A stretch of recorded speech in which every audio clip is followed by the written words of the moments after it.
반갑습니다. 오늘 하나님께서 우리에게 주신 말씀 같이 살펴보도록 하겠습니다. 오늘 우리에게 주신 하나님의 말씀은 그 출애굽기 32장 1절에서 7절까지의 말씀입니다. 출애굽기 32장 1절에서 7절까지의 말씀. 32장 1절에서 7절까지의 말씀을 우리 시간에 성경책을 다 찾아보도록 하겠습니다. 창세기는 어디 있냐면 출애굽기는 어디 있냐면 창세기 다음에 있습니다. 창세기 다음에 그 1절부터 7절까지 우리 한 목소리 한번 읽어보겠습니다. 1절부터 7절까지 읽습니다. 되셨나요? 읽습니다. 시작. 백성이 모세가 산에서 내려옴을 보고 백성이 아론에게 이르러 말하되 일어나라, 우리를 위하여 우리를 인도할 신을 만들라. 이곳에 곧 우리를 애굽 땅에서 인도해낸 사람은 어찌 되었는지 알지 못함이니라. 아론이 그들에게 이르되 너희의 아내와 자녀의 귀에서 금고리를 빼어 내게로 가져오라.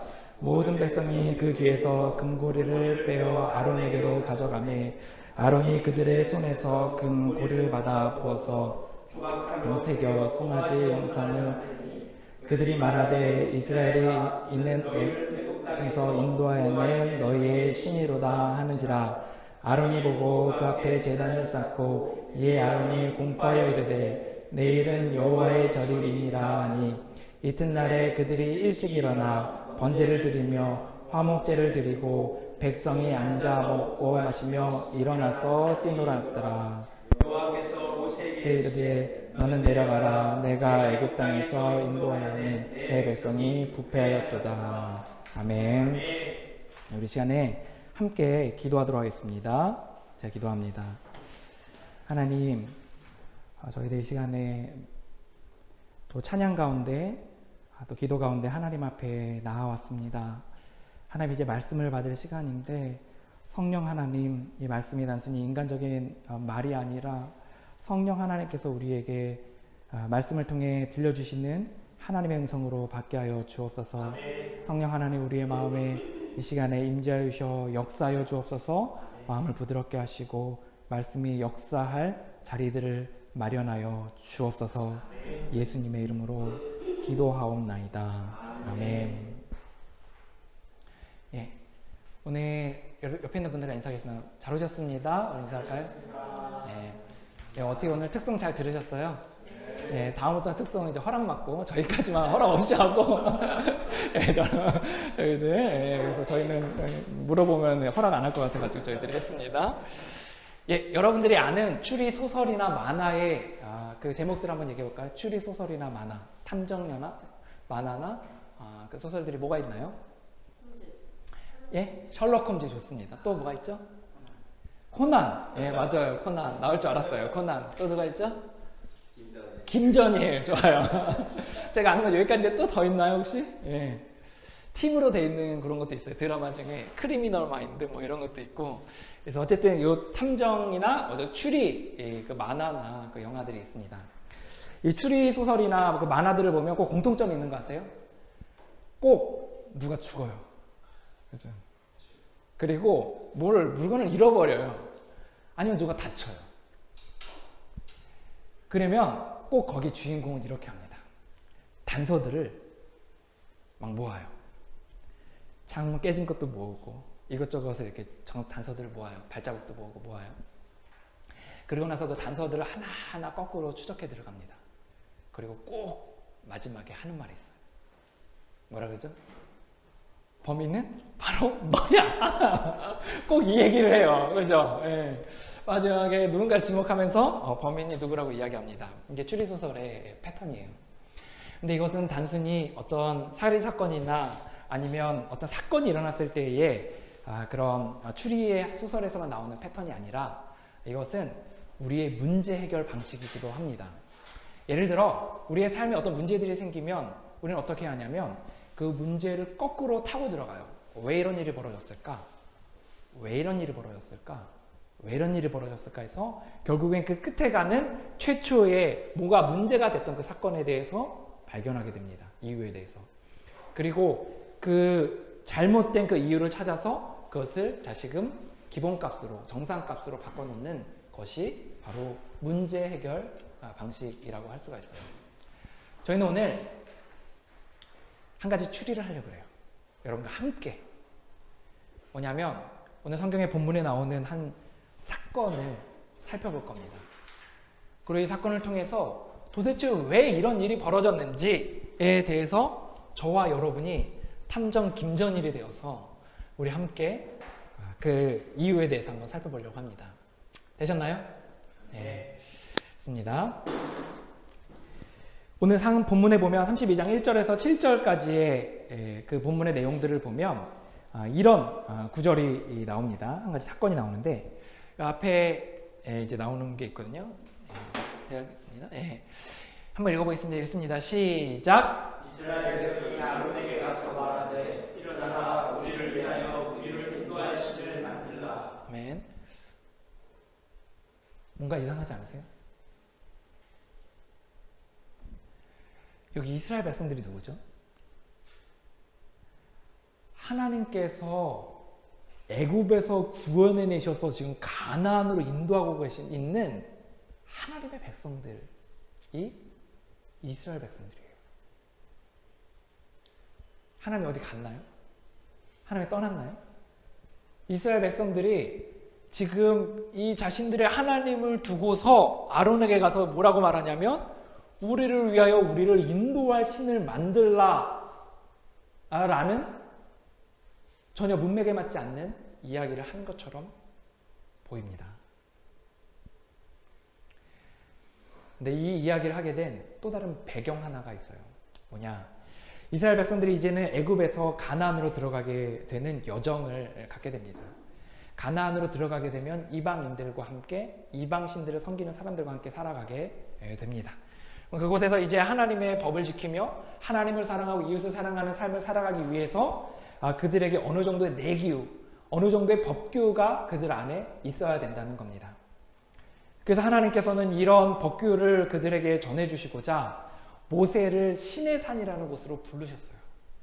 그리고 이 모세에게 얘야, 너가 하나님을 이렇게 섬겨라. 너가 이웃을 이렇게 섬겨라. 라고 하면서 그들이 이방 땅에서 살아남는 법으로서의 하나님을 사랑하고 이웃을 사랑하는 법에 대한 그 조목조목 그 내용들을 설명하십니다. 그 내용이 뭐냐면 10계명이에요. 그리고 하나님께서는 그 내용들을 돌판에 적으셔서 모세에게 주십니다. 이때 이 모세가 신의 산에 들어가게 되는데 이 신의 산에 들어간 이후에 며칠 동안 머무르냐면 무려 40일 밤낮으로 그곳에 머무르게 되는 거예요. 생각해 보세요. 이스라엘 백성들이 그 밑에서 이제 있는데 40일 동안 자신의 지도자 하나님과 동행하는 사람 모세가 이제 내려오지 않으니까 그들이 쑥떡쑥떡 되기 시작한 겁니다. 근데 이 모세가 올라가 있는 동안에 이 백성들의 이 치리와 통치를 누구한테 맡겼냐면 모세의 형 아론에게 맡깁니다. 너희들이 무슨 일이 있거든 아론에게 찾아가서 그걸 상의하고 또 그 지시를 받아라 라고 이야기를 해요. 아론은 이 역할을 받아들입니다. 그리고 모세가 산에 올라가 있는 동안에 임시적인 지도자 역할을 맡게 돼요. 그런데 모세가 이제 하루가 지나고 이틀이 지나고 한 주가 지나고 2주가 지나고 3주가 지나도 내려오지 않는 거예요. 그러니까 이스라엘 백성들이 어떻게 하냐면 이제 자신의 임시 지도자인 아론에게 찾아갑니다. 그래서 말하는 거예요. 뭐라고 이야기하냐면 오늘의 본문의 그 전체의 문장은 이렇게 됩니다. 32장 1절인데요. 백성이 모세가 산에서 내려옴을 더딤을 보고 모여 백성이 아론에게 이르러 말하되 일어나라 우리를 위하여 우리를 인도할 신을 만들라 이 모세 곧 우리를 애굽 땅에서 인도하여 낸 사람은 어찌 되었는지 알지 못함이니라 라고 말하고 있어요. 그래서 찾아가서 이야기하는 거예요. 아론에게. 지금 모세가 어떻게 됐는지 모르니까 그리고 모세와 함께 하시는 하나님이 어떻게 됐는지 모르니까 이제 우리를 위하여 인도할 신을 만들라. 그러면 내가 섬기겠다 라고 지금 이야기하고 있는 거예요. 여기에 이 문장에 한 문장에 이스라엘 백성들이 하나님에 대한 어떠한 사고방식을 갖고 있는지를 우리는 이해할 수 있습니다. 그들은 하나님이 떠날 수 있다고 생각했어요. 그들은 하나님이 사라질 수도 있다고 생각했습니다. 그리고 하나님을 만들 수도, 신을 만들 수도 있다고 생각했고, 또 신을 만들면 자기가 거기에 순종하고 따르고 예배하면 그것이 자신들을 돌보줄 거라는 그런 신에 대한 개념이 그들의 밑바닥 가운데 깔려 있었습니다. 이에 아론이 그 백성들의 요구가 너무 거세자 이제 여기에 요구에 대로 이제 한 가지 작업들을 합니다. 어떤 작업들을 하냐면 백성들에게 말하는 거예요. 여러분, 여인들과 아이들의 금고리를, 금으로 만들어진 고리들을 다 가져오십시오 라고 이야기합니다. 그리고 금을 다 모았어요. 그리고 그 금을 가지고 이제 어떤 작업을 하냐면 아마도 불에 태웠던 것 같아요. 그래서 한 가지 형상을 딱 만드는데 뭘 만드냐면 송아지 형상을 만들었어요. 그리고 백성들이 있는 가운데서 그 송아지 형상을 가리키면서 이렇게 말하는 거예요. 봐라, 너희를 애굽에서 인도하여 낸 너희의 여호와 하나님이다 라고 이야기합니다. 그리고 말합니다. 여러분, 내일이 여호와의 절일입니다. 6월절이나 초막절이나 맥주절처럼 여러분들에게 내가 절기를 말할 것인데 내일이 바로 여호와의 절기입니다 라고 그 절기를 말합니다.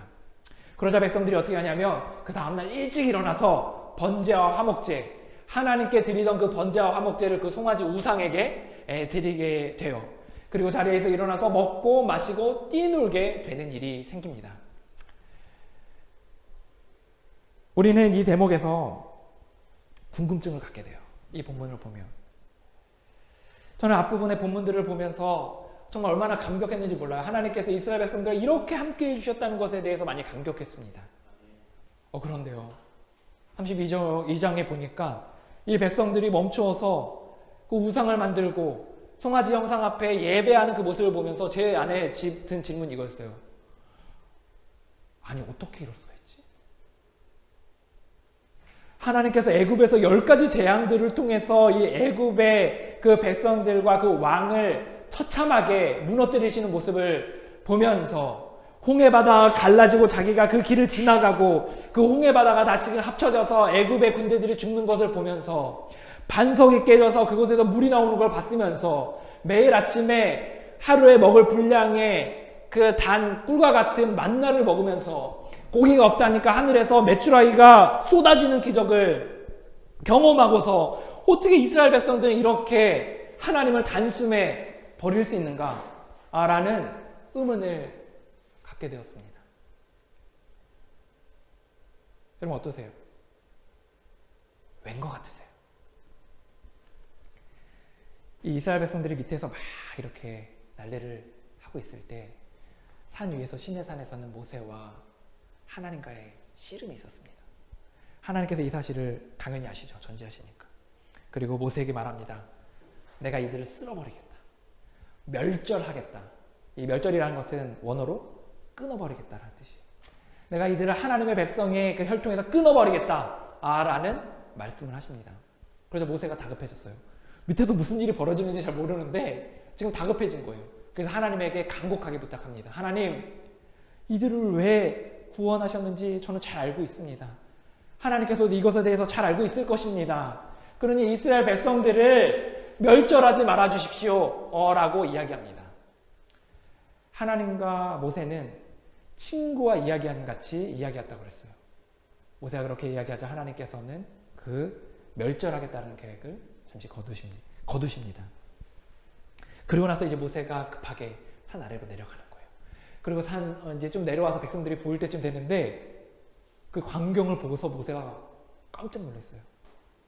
보이지 않는 하나님을 섬기고 있는 우리가, 섬기고 있어야 할 이 백성들이 송아지 형상을 만들어 놓고 그리고 그 앞에 예배하고 먹고 춤추며 마시는 일들을 하고 있으니까 이 모세가 화가 난 거예요. 그래서 산을 내려오면서 그 돌판 아래로 던져버립니다. 하나님께서 십계명을 적어주신 그 돌판을 던져버려요. 그러자 그 돌판이 깨어집니다. 그리고 산으로 내려와서 그 송아지 형상을 가져오라 그래서 아마도 불에 녹여서였던 것 같아요. 그 송아지의 금가루를 마시게 했어요. 그리고 여기에 주동자들을 찾아내서 사형시켰습니다. 그리고 나서 모세는 이거에 대해서 엄하게 훈계하고 나서 이 모든 단서들을 모아서 마지막에 한 사람을 지목합니다. 이 모든 사건은 물론 이 백성들이 잘못해서 그런 것도 있지만 바로 너 때문이야! 라고 한 사람을 지목해요. 이게 누군지 아세요? 아론입니다. 같이 읽겠습니다. 읽습니다. 시작! 모세가 오직 백성이 방자하니 아론이 그를 방자하게 하여 원수에게 조롱거리가 되게 하였습니다. 모세의 이야기예요. 이것을 표준세 번역에서는 이렇게 이야기했습니다. 같이 읽겠습니다. 읽습니다. 시작! 모세는 제멋대로 날뛰는 것을 보았다. 아론이 그들을 제멋대로 날뛰게 하여 적들의 조롱거리가 되게 할 것이다. 아멘. 모세가 뭐라고 이야기하냐면 이 모든 이 잘못의 이 이유에 대해서 누굴 지적하냐면 아론, 바로 너 때문이야! 라고 이야기한 거예요. 우리는 생각해보면 사실 아론이 제압하려면 제압할 수 있어요. 좋아요. 백성들이 그럴 수 있다고 칩시다. 그들을 우매하고 모세의 뒤를 따랐었으니까 그럴 수 있다고 칩시다. 그런데 백성들이 그렇게 난리가 나서 화가 나서 의심에 가득 차서 왔을 때 아론의 입장에서 뭐라고 이야기해야 되죠? 하나님이 계셔. 왜 이래? 하나님이 보이지 않지만 살아계셔. 지금 하나님이 보이지 않지만 지금 일하고 계셔. 너희들 어떻게 형상을 만들려고 할 수가 있어? 라고 이야기하며 그들을 제압할 수 있었어야 하는 겁니다. 근데 그는 그렇게 하지 않았어요. 그는 정확하게 하나님께서 기뻐하시지 않는 것을 했다는 겁니다. 그는 송아지 우상을 만들 뿐만 아니라 절기를 만들고 그리고 그 앞에서 먹고 마시고 뛰노는 일들을 하게 했다는 겁니다. 그리고 모세가 이 모든 잘못을 바로 이 아론에게 1차적인 원인으로 지목하는 거예요. 저는 본문을 보면서 한 가지 질문을 더 던지게 됐습니다. 왜일까? 아론은 왜 이렇게 행동했을까? 아론은요, 아론이 했던 행동들을 보면 그는 하나님에 대해 아는 게 없었어요. 그는 하나님이 눈에 보이지 않는 분이라는 것에 대해서 잘 인식하지 못했습니다. 하나님이 그들을 말없이 떠나시는 분이 아니라는 것에 대해서 알지 못했다는 거예요. 그들은 보이지 않지만 하나님이 일하시고 계시다는 것에 대해서 그는 이해하지 못했습니다. 그는 하나님께서 형상을 만들기를 원치 않는다는 것도 몰랐어요. 그리고 그는 여호와의 절기를 자기 마음대로 정하는 것이 아니라는 것도 알지 못했고, 그리고 그 절일에 먹고 뛰고 춤추며 마시는 그것들에 있어서 적어도 그 순간에서는 그 절일에 있어서는 이방신의 그것들과 비슷한 형상을 했다는 것을 우리가 알게 됩니다. 아론은 아는 게 없었어요. 하나님에 대해서. 왜곡되게 알 뿐만 아니라 그 알에 대한 지식도 한없이 부족했습니다. 전 한 가지 더 의문을 갖게 됐어요. 당연히 아론은 이렇게 자기가 하나님에 대해 모른다는 것을 알았다면 모세가 그 백성에 대해서 위임했을 때, 치리에 대해서 위임했을 때 아론은 이렇게 대답했어야 돼요. 내가 잘 힘든데 잘 모르겠어요. 하나님을 어떻게 대신해야 될지 모르겠어요. 내가 하나님에 대해 잘 몰라서 어떻게 될지 두렵다고 모세에게 정직하게 이야기할 수 있어야 합니다. 그리고 어느 정도 선을 그어야 돼요.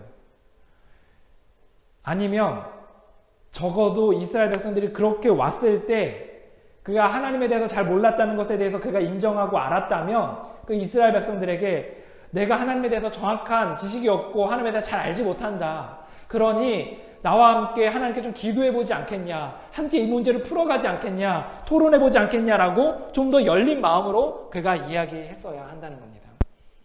근데요, 아론은 거침이 없었어요. 이스라엘 백성들이 와가지고 신을 만들려고 하니까 기다렸다는 듯이 금고리를 가져오려는 거예요. 그리고 그걸 불에 넣어서 그 형상을 만들어 송아지 형상을 만들었어요. 그리고 거침없이 그 다음날이 여호와의 절이라고 이야기하고 번제와 화목자를 드리게 하며 그 앞에서 춤추고 뛰고 먹고 마시고 하는 그 일들을 하나님 앞에 하게 했다는 거예요. 우리가 이 대목에서 아론의 이 모든 사건의 핵심 주역일 뿐만 아니라 이 아론의 문제점이 뭔지 발견하게 됩니다. 뭐냐면 아론이 그 모세가 7일을 맡겼을 때 맡았던 것, 그리고 이스라엘 백성들이 왔을 때 그렇게 거침없이 행동할 수 있었던 것은 무엇이냐면 아론은 하나님을 안다고 생각한 거예요. 아론은 하나님을 전혀 알지 못하고 있었음에도 불구하고, 아니 심지어 왜곡되게 알고 있었음에도 불구하고 본인은 하나님을 안다고 생각한 것입니다. 왜요? 그가 하나님을 잘 알고 하나님과 교제하는 모세와 함께 다니거든요. 그가 하나님이 날마다 역사하시는 그 하나님의 기적을 보게 되는 그 공동체 안에 속해 있거든요. 왜요? 이 아론은 하나님을 대신하여 그 제사장의 역할로서 그 일들을 맡고 있었거든요.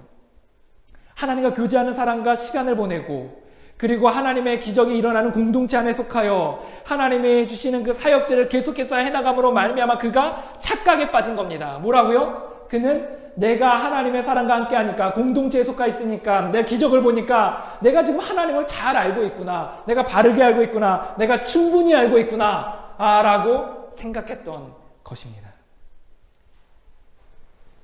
이게 문제예요. 안다고 생각하는 거.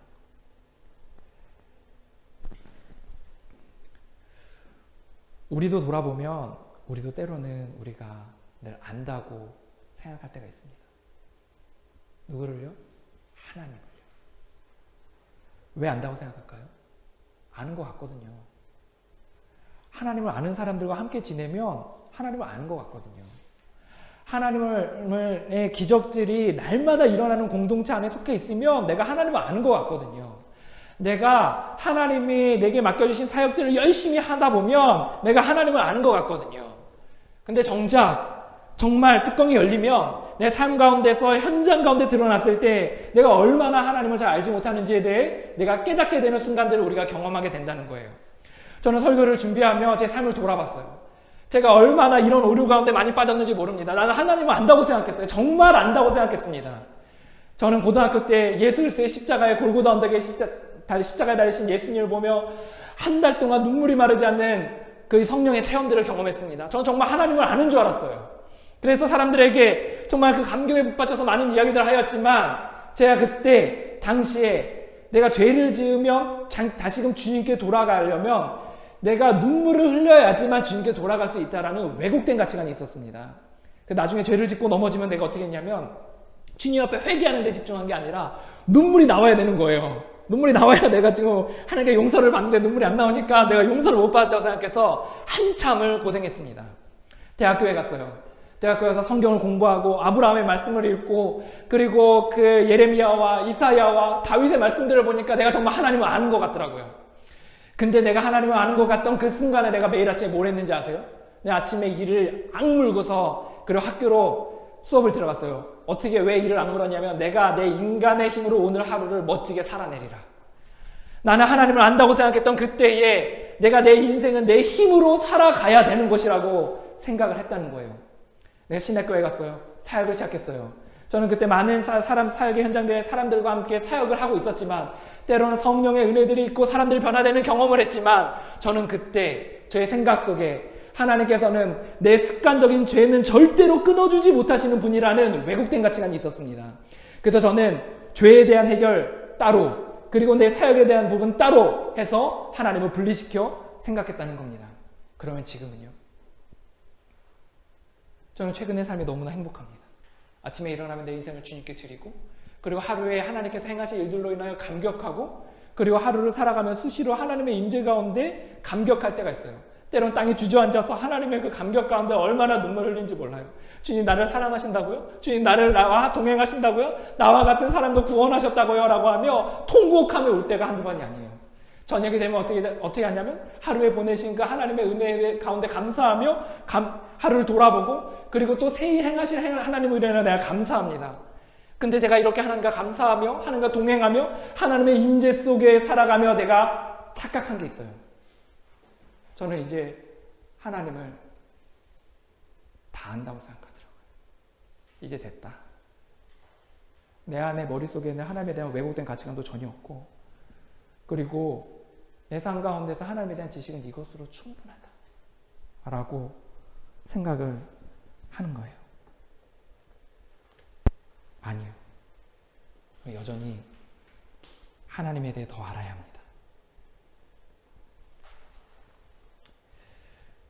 우리 오늘 한 가지 질문에 대해 더 해보려고 그래요. 우리가 왜 하나님을 알려고 해야 될까요? 크게 4가지 이유만 좀 나누려고 합니다. 첫 번째는 우리가 죄인이기 때문이에요. 우린 죄인이어서 하나님에 대한 이미지나 상이나 하나님에 대한 지식이 왜곡되어서 우리의 머리에 쌓여 있습니다. 우리의 머리의 어느 한 부분에서는 하나님에 대한 왜곡된 가치관이 있다는 거예요. 그래서 우리는 하나님에 대해서 알려고 노력해야 돼요. 왜요? 내 안에 잘못된 하나님에 대한 관점들이 있으니까 그것을 바로잡는 작업들을 우리가 반드시 해나가야 한다는 겁니다. 우리가 왜 하나님을 알려고 해야 됩니까? 하나님은 무한하시기 때문입니다. 우리는 10억분의 1, 아니 무한대의 일도 우리는 하나님에 대해 알지 못한다는 거예요. 우리가 아무리 많이 알아도 우리가 알아가야 될 하나님에 대한 지식은 아직도 여전히 많이 남아있다는 겁니다. 우리는 우리의 주인이시고 우리를 사랑하신 그 하나님에 대해 알아야 할 너무나 많은 것들을 갖고 있기 때문에 우리 여전히 그 하나님을 알아가야 한다는 거예요. 우리가 왜 하나님을 알아가야 합니까? 그것은 우리가 하나님을 아는 것이 우리의 삶을 실제적으로 더 풍성하게 하기 때문입니다. 우리 지난날을 볼게요. 우리 지난날에 지금보다 하나님을 조금 더 몰랐던 때를 좀 돌아봅시다. 그때와 지금을 비교해 볼게요. 어떻죠? 훨씬 더 풍성합니다. 그러면 우리의 앞날은요? 우리의 미래는요? 우리가 지금보다 하나님을 더 알아간다면 우리의 삶은 지금보다 더 풍성해질 것입니다. 우리가 하나님을 알아가야 될 마지막 이유는 무엇이냐면 그것은 또 다른 이유 중에 하나 무엇이냐면 그것은 영향력 때문입니다. 우리가 하나님에 대해 잘못할 때 그것은 내 가족과 내 친구와 내 피후원자와 공동체 가운데 그 영향력들이 흘러가게 된다는 거예요. PD수첩 그것이 알고 싶다 같은 프로에 나오는 잘못된 영적인 지도자들의 대부분은 하나님에 대한 왜곡된 가치관이 그 안에 있기 때문에 그렇다는 것입니다. 반대로 우리가 하나님에 대해서 훨씬 더 풍성하게 안다면 우리는 우리의 주변의 가족과 우리 피후원자와 그리고 우리가 돕는 교회 공동체의 사람들에게 우리는 훨씬 더 선한 영향력들을 미칠 수 있다는 것입니다.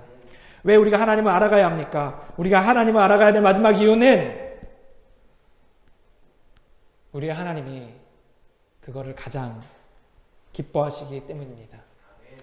자녀가 그 부모에 대해 알고 싶어서 애쓰면서 그 하나님을 알고자 한다고 노력한다고 생각해 봅시다. 그 부모는 그가 애씀으로 인하여 기뻐하는 게 아니에요. 그 부모는 그 자녀가 그 애쓰는 그 모습의 의미를 아는 거예요. 그 부모를 알고자 그 애쓰는 그 자녀의 의미는 이런 의미가 담겨져 있는 거예요. 아버지, 주님, 내가 주님을 사랑해요. 내 인생 가운데 당신이 가장 소중해요. 당신이 내 삶의 가장 최고의 우선순위예요. 그래서 나는 당신을 알아가는 데 있어서 멈추지 않을 거예요. 저는 당신을 더 알아갈 것입니다. 라는 고백임을 주님이 하시기 때문입니다. 여러분 어쩌면 이쯤에서 묻고 싶을지 몰라요. 그러면요, 어떻게 하면 하나님을 알 수 있어요? 묻고 싶지 않으세요? 어떻게 하면 하나님을 알 수 있을까요? 라고 우리는 묻고 싶다는 거예요. 근데 이 시점에서 사실 던져야 되는 질문은 그게 아니에요. 어떻게 하나님을 알 수 있어요? 알 수 있나요? 라는 그 질문이 아니라 우리의 방법이 아니라 우리의 마음의 포커스를 맞춰서 질문해야 된다는 거예요.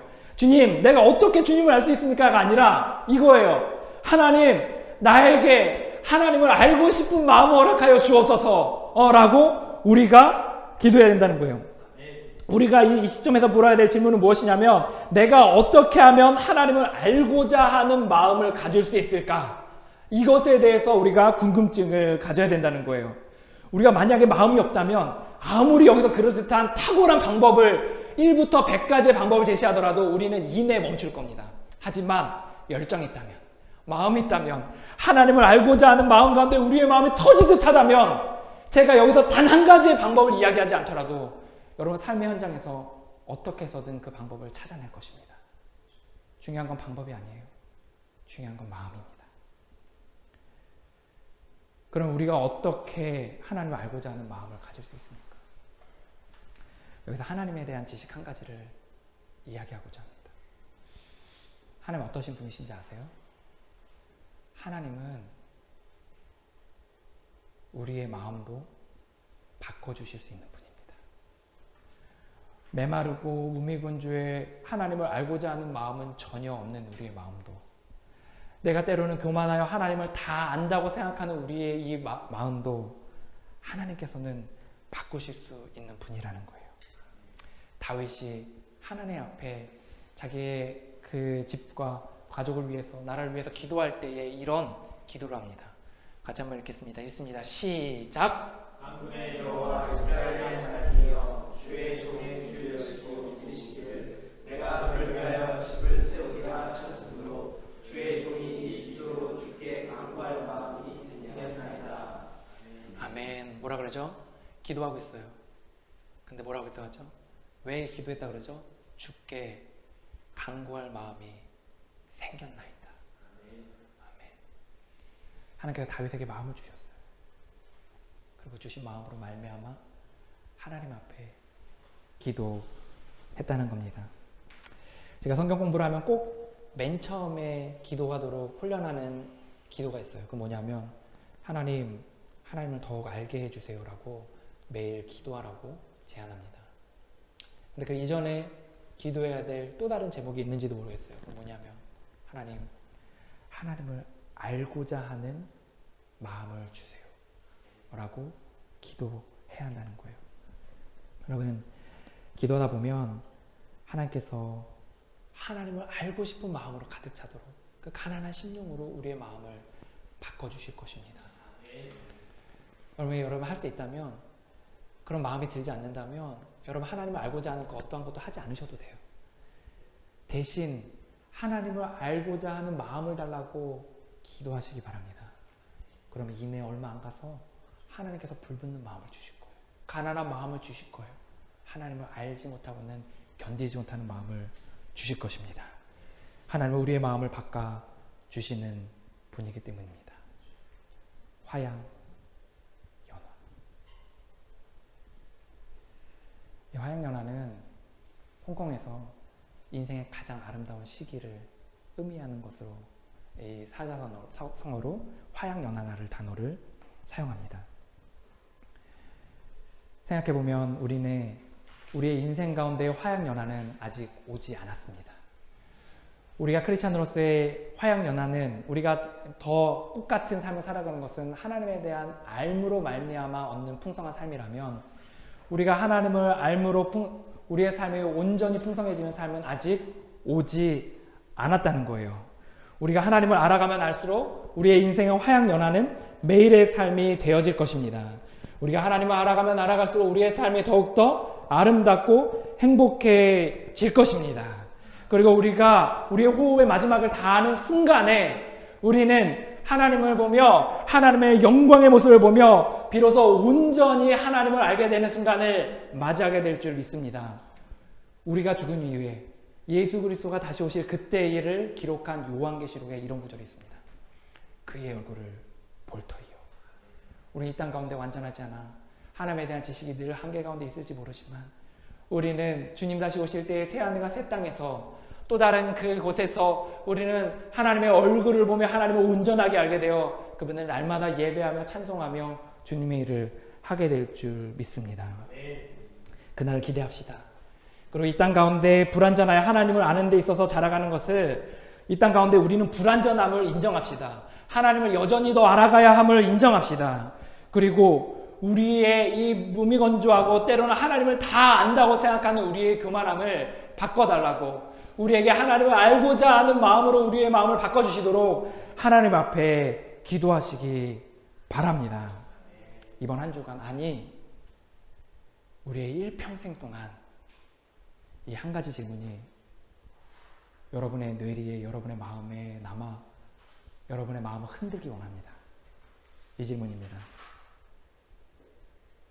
나는 하나님을 알고자 하는가?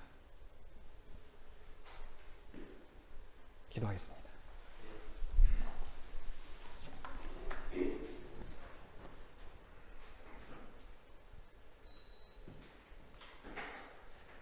우리 시간 함께 기도하기 원하는데요. 우리 시간 함께 기도할 때 우리 말씀 가운데 주신 하나님의 마음을 좀 돌아봅시다. 저 하나님을 믿습니다. 하나님 어떠신 분이시냐면 하나님께서는